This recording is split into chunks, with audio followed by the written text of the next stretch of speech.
Hi, I'm in New Mexico. New Mexico has an interesting history that involves aliens in Roswell and nuclear bomb testing in Los Alamos. I'm here at the St. Francis Church, about ready to walk over to the St. Francis Hotel, where I'm going to try wines at Gruet Winery. I say Gruet, it may be Gruet. I'm not sure. We're going to find out, so come with me and let's see what they're pouring today.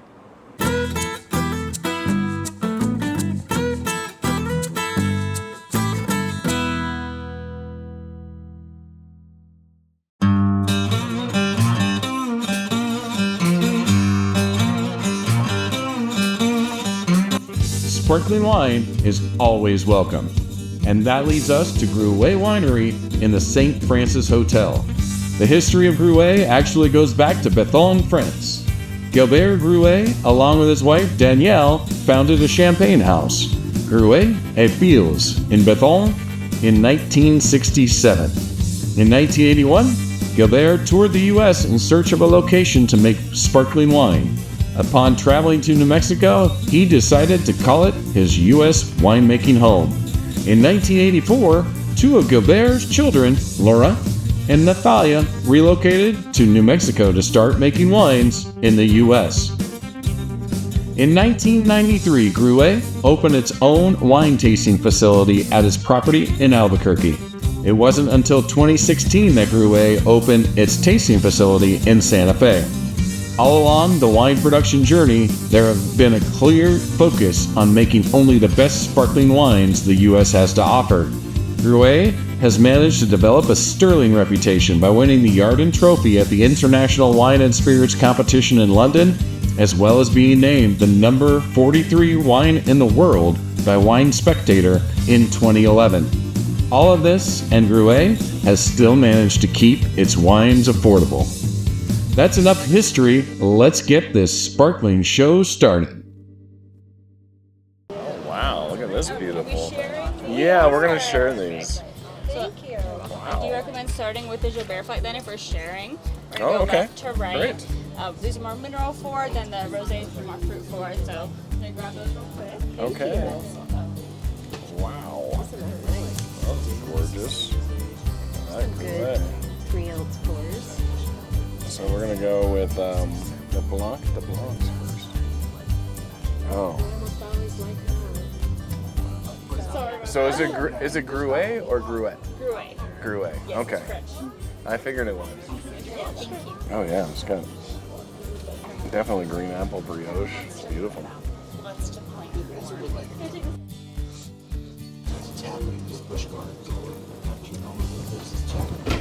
So this is definitely strong green apple.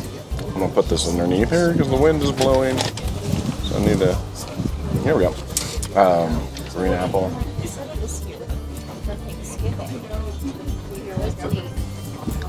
Oh, that's beautiful. Really good champagne. You can't call it champagne though. It's not for France. It's sparkling wine. You can only call it champagne if it's in Champagne. In fact, areas of France that aren't Champagne can't call it champagne. They have to call it Cremant. Well, and that's why it seems that a lot of American wineries are sticking with the Blanc Right. as their description. Which Blanc de Blanc means white wine made from white grapes. What that means.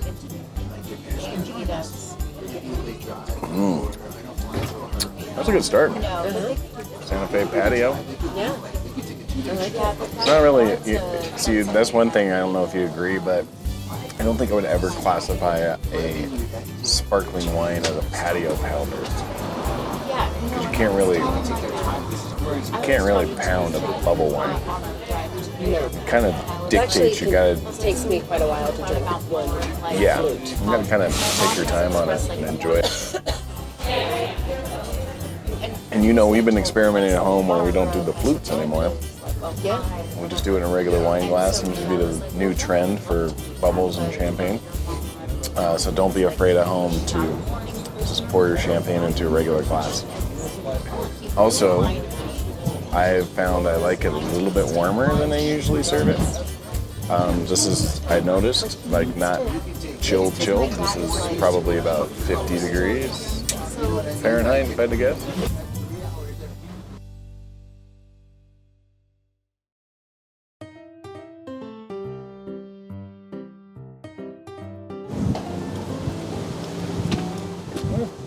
Definitely strawberry too. Very nice. Why don't you see how this pairing works out? Oh, it's gonna be awesome. It's really delicious. Right? Oh my god. That's incredible. Whipped up into a spread. That is incredible. So my suggestion is that if you come here, you make a reservation. Number one, make a reservation. Number two, tell them you want the fish dip so that they have one on hand for you. It's called the seafood spread. It's called the seafood spread. It's delicious. Oh, we are trying the Sauvage. Here's the Sauvage. So Sauvage is a play off of Brut Sauvage, which is a category of champagne in France, and what it means is absolutely bone dry. So you're gonna add no sugar to this. It's gonna be kind of exciting. I always thought I really liked it, bone dry, but we're about to find out. And this, interesting, a little more brioche from the leaves comes out. A little more nuttiness, a little more like pistachio. A little interesting.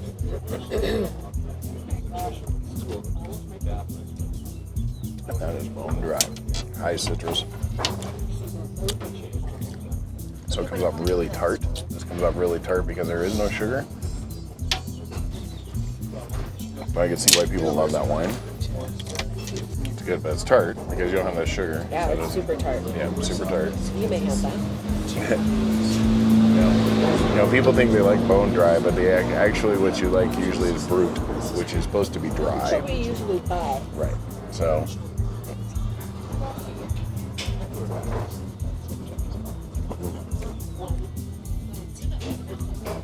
They do have a really nice logo on the glasses. Like I said, kind of says, I know the Gruet family is from France, so it does look like a typical French logo you would see.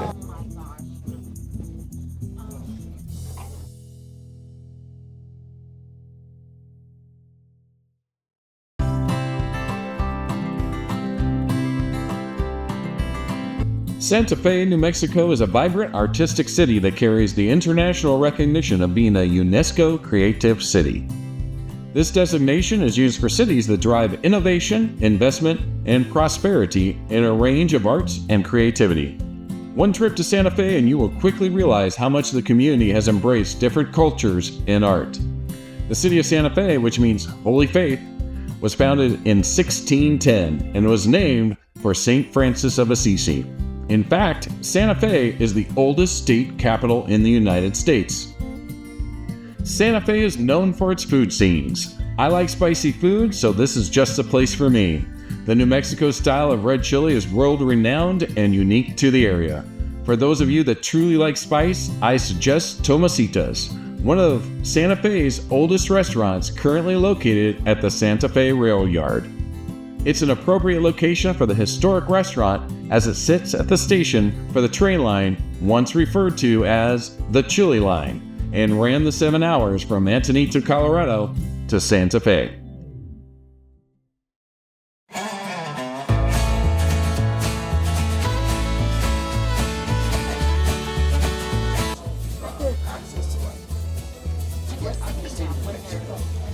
Okay, this is the Blanc de Blancs, which is different than the first Blanc de Blancs. Oh, it's just a different year. So we'll have to ask what year the first one was. You doing okay? Yeah. Can I ask you where do you guys source your grapes from?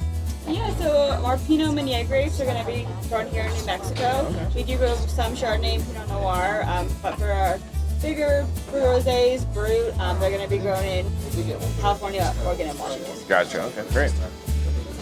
So this is the Blanc de Blancs 2019. Oh, this comes up a little more sweet fruit, a little more like bruised apple, like a yellow apple. And It's really pretty, but I wonder if this has a little bit more sugar in this year. So the lemon.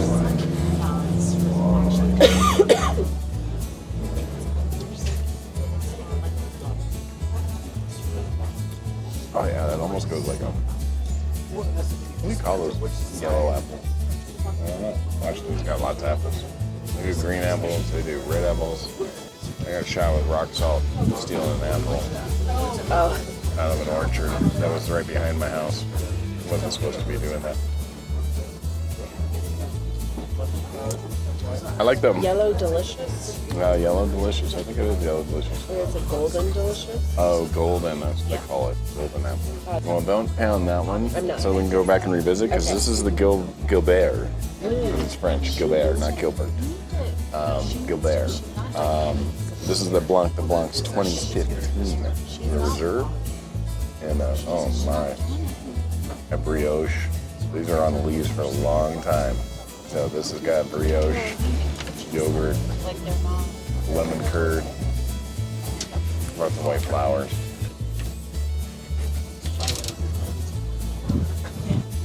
Interesting. Oh, this will blow your socks off. What does this mean? 3 years in tirage. The tirage is when they expel the lees. I always get them mixed up, dosage and tirage. Tirage is actually right after they riddle it. Then they get rid of the lees, no, that's dosage. So tirage is a little bit extra sweetness and sugar that they add to the wine after the first fermentation to create a second fermentation in bottle. So the second fermentation in bottle is where they capture the CO2. Look at this pretty thing. His eyes. So the second fermentation in bottle capped is where the CO2 is captured and then it stays in the wine. So that's the whole secret. So they did how long in tirage? 3 years. So they added an extra 3 years yeast or once more. they put it in the bottle, and then they left it there for 3 years. That's also where it's going to be sitting on lees for a long time. I mean, those coat the tête de cuvées, 10 years, 15 years on lees. It's crazy. Oh yeah, they'll go forever. They're really amazing wine. This, I can see why it's their reserve. It lives up to the measure. That's a brilliant wine. That's gonna get rated on Vine Gypsy for me. I don't start rating wines till at least 80 points, and I'm gonna tell you right now, that's a 90-pointer plus right there. 90-pointer plus, sitting in Santa Fe, New Mexico, drinking 90-point plus wines. Just finished the wine tasting at Gruet Winery at the St. Francis Hotel in Santa Fe, New Mexico. It was absolutely incredible. The bubbles are amazing. You should try the Gilbert, or I should say Gilbert flight, and the Danielle flight when you're here. It's a perfect way to experience all the bubbles they're making. Say hi to Autumn and tell her the Cowboy Psalm sent you in if you swing by. I'll say so long for now. Until next time, you can see me on cowboypsalm.com or on the Vine Gypsy app. You can see my reviews and my tasting notes on the Cowboy Psalm. On Instagram, you'll see me at cowboy_psalm. I can't wait to see you somewhere on the wine trail.